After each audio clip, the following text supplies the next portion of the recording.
एक औरत ना झोंपड़ी को महल बना देती है, ये कहते हुए आपने मुझे बहुत दफ़ा सुना होगा, लेकिन आज मैं आपको दिखाऊँगी कि किस तरह ना एक औरत जो है वो मकान को घर बनाती है, अपने सलीके से, अपनी समझदारी से, अपने सब्र से।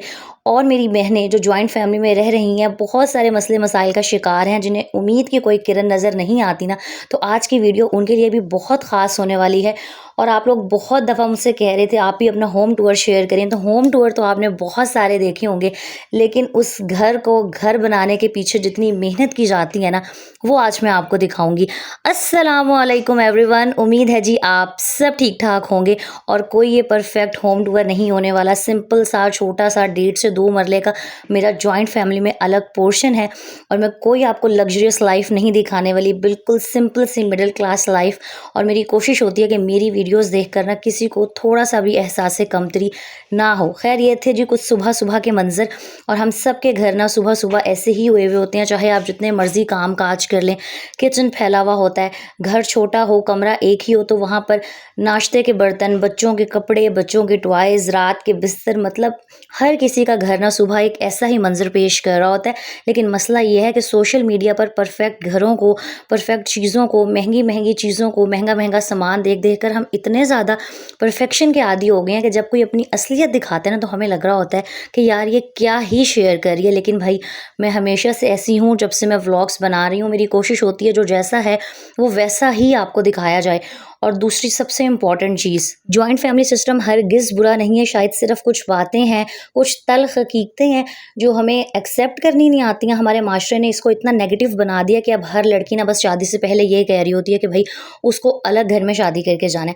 खैर मैं इस व्लॉग में ना आपके साथ शेयर भी करूँगी कि मैं सेपरेट किस तरह हुई, हमने अलग पोर्शन किस तरह से बनाया। तो वीडियो को आपने स्किप किए बगैर पूरा देखना है। फ़िलहाल ये सुबह-सुबह का टाइम था और मैंने सोचा कि यार home tour, perfect home tour, साफ़-सुथरे घर तो हर कोई शेयर कर रहा होता है, लेकिन मैं आपको दिखाती हूँ कि हर घर को ना परफेक्ट बनाने में एक औरत को कितनी मेहनत करनी पड़ती है। चाहे आप हाउसवाइफ़ हैं, आप वर्किंग वूमन हैं, आपने हेल्पर रखी हुई है या नहीं, जब तक एक औरत घर के कामों में खुद इन्वॉल्व नहीं होती ना, अपने हाथों से अपने घर को नहीं सजाती-सँवारती, यकीन करें कोई जितना मर्ज़ी कर ले, जो एक औरत खुद कर सकती है ना, वो कोई नहीं कर सकता।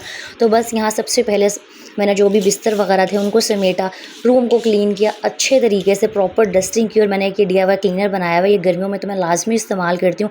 आपने सिंपल एक ढक्कन ना कम्फर्ट फैब्रिक कंडीशनर का किसी भी स्प्रे बॉटल में डाल के रख लेना है, अपने तकियों के ऊपर, मैट्रेस के ऊपर और रूम के कॉर्नर्स में, कर्टन्स के ऊपर इसका स्प्रे कर दें और फुल पंखा चला दें। इतनी अच्छी रूम से खुशबू आएगी ना।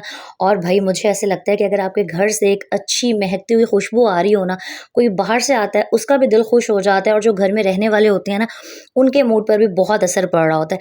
खैर ये है जी मेरा एक अदद बेडरूम, जहाँ पर मैं शादी कर आई थी। और जब मैं शादी करके आई थी मुझे सिर्फ़ एक यही रूम मिला था। लेकिन हाँ, मेरे पास अटैच वॉशरूम था। शादी से पहले सिर्फ़ मैंने अपने हस्बैंड से एक ही ख्वाहिश ज़ाहिर की थी कि भई मैं चाहती हूँ कि जो मेरा वॉशरूम है ना, वो सेपरेट हो, क्योंकि वॉशरूम एक ऐसी चीज़ है कि अगर जॉइंट फैमिली में आपको सबके साथ एक वॉशरूम यूज़ करना पड़े ना, बड़ा अजीब-सा, ऑकवर्ड सा लग रहा होता है और इतनी प्राइवेसी मुझे लगता है कि हर औरत डिज़र्व करती है। तो हाँ, मुझे एक ये बेडरूम मिला था, साथ में एक छोटा-सा स्टोर है, बहुत छोटा-सा, वो भी मैं आपको दिखाती हूँ और साथ अटैच वॉशरूम है। अटैच वॉशरूम का दरवाज़ा रूम के अंदर से भी है, जिसके आगे अब मैंने ये ड्रेसिंग टेबल रख दी है और बाहर से भी। अब हम बाहर से यूज़ करते हैं क्योंकि बाहर का भी जो सारा एरिया है ना, वो मेरे पास आ गया है। एक ये ऊपर स्टोर बना हुआ है, इसके अंदर मेरा बेतहाशा सामान पड़ा हुआ है। आप सबको ही पता है कि घरों में ना कितने खिलारे और कितने सामान होते हैं, जितनी जगह हो उतनी कम। और एक ये छोटा-सा मेरा ना अटैच स्टोर कह लें, बस छोटी-सी जगह है, यहाँ पर मैं सारे जो भी बिस्तर वगैरह होती हैं ना, वो अरेंज करके रख देती हूँ। आमना के कपड़े भी यहीं पर मैंने रखे हुए हैं। और जो इसका दरवाज़ा है ना, उसको मैंने इस तरह से यूटिलाइज़ किया हुआ है कि जो हुक्स मिलते हैं ना, इस तरह के हुक्स ला के मैंने लगाए हुए हैं। और जो भी ज़रूरत का छोटा-मोटा सामान होता है, कोई शॉपर हो गया, कोई हस्बैंड की चीज़ें हो गई, कुछ ना कुछ मैं इसके ऊपर हैंग कर देती हूँ। तो अगर आपके पास भी एक रूम है ना, तो दरवाज़ों के पीछे की जगहों को आप इस तरह से ना यूज़ कर सकती हैं। ये है जी मेरे पोर्शन का मेन दरवाज़ा, मेन गेट। और मेरा जो पोर्शन है ना, उसके बिल्कुल साथ अभी भी एक खाली प्लॉट पड़ा हुआ है, जहाँ पर इस तरह के बस दरख्त हैं, जो अक्सर आप ना मेरे व्लॉग्स में सुबह-सुबह के टाइम देख रहे होते हैं। ये दरवाज़ा खुलता है और फिर शुरू हो जाता है मेरा छोटा-सा सपनों का 2 मरले का महल। भई मेरे लिए तो ये महल ही है, क्योंकि मैंने इसे बड़े ही प्यार मोहब्बत से सजाया और सँवारा है। अच्छा, ये जो आपको बेड नज़र आ रहा है ना, ये मेरी सास के जहेज़ का है, जो अब मुझे मिल चुका है और ये इतना कोई पायदार है ना।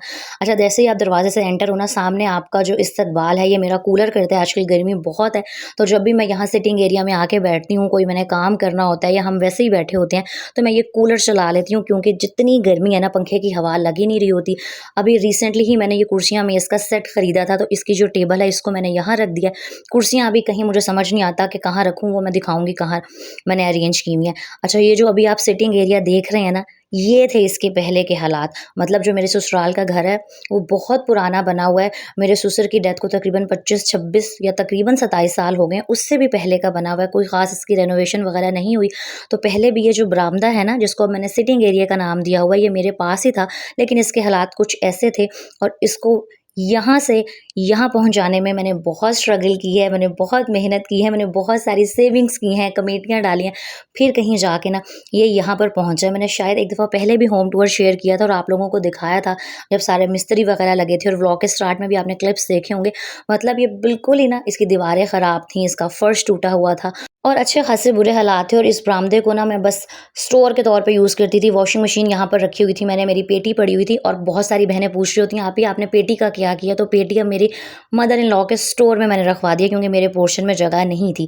अच्छा, ये जो पर्दा है ना, इसके पीछे का जो एरिया है, वो पहले मेरे पास नहीं था। मतलब बरामदे की हद तक यहाँ तक मेरे पास था, लेकिन पीछे ना ये वॉशरूम है जो सब घर वाले यूज़ किया करते थे, तो ये मेरे पास नहीं था। ये जितनी आपको दीवार नज़र आ रही है ना, यहाँ पे वॉशरूम था, लेकिन मैं इसको एज़ अ वॉशरूम यूज़ नहीं करती। मैंने इस एरिया को स्टोर बना दिया है। और ये मेरी जो मेज़ के साथ की कुर्सियाँ हैं ना, इस गैलरी में मैंने रखी हुई हैं। यहाँ पर मेरी सेफ अलमारी भी पड़ी हुई है, सब्ज़ी वाली टोकरी भी मैंने यहाँ रखी हुई है, क्योंकि यहाँ पर हवा क्रॉस होती रहती है, सब्ज़ी ख़राब नहीं होती।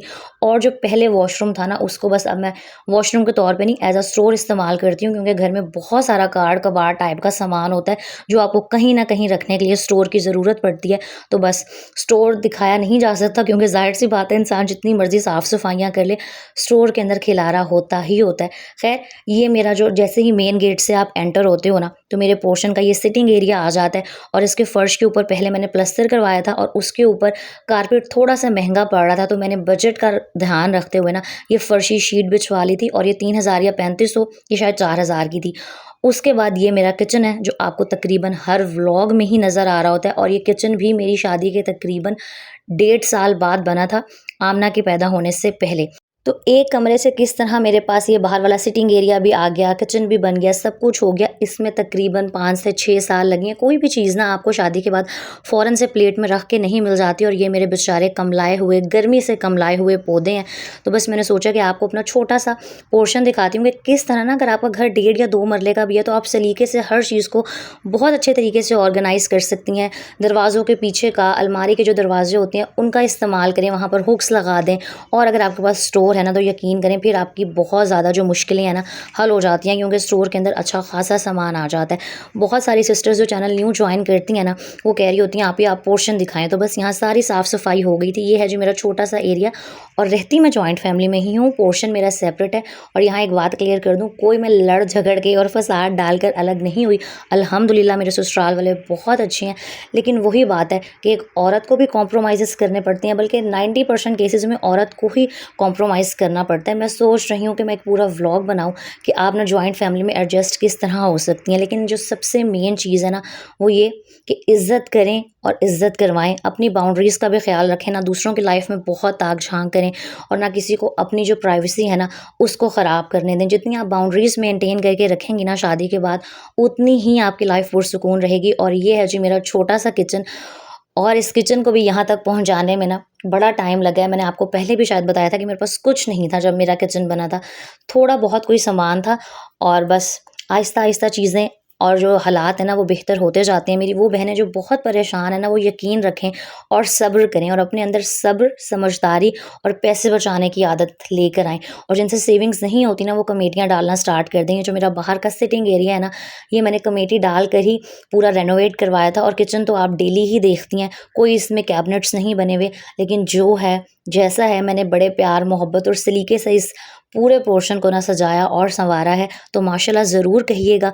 और एक बात मैं आखिर में आपसे सिर्फ यही कहना चाहूँगी कि चीज़ें बेहतर हो जाती हैं, हालात ठीक हो जाते हैं। अगर आप आज मुश्किल में हैं ना, तो यकीन रखें कि अल्लाह ताला आपके लिए खुशियों भरा वक़्त ज़रूर लेके आएगा। तो मेरा ये छोटा-सा घर आपको कैसे लगा, ज़रूर कमेंट्स में बताइएगा। अपना बहुत सारा ख़्याल रखिएगा। इंशाअल्लाह नेक्स्ट व्लॉग में मिलेंगे। अल्लाह हाफिज़।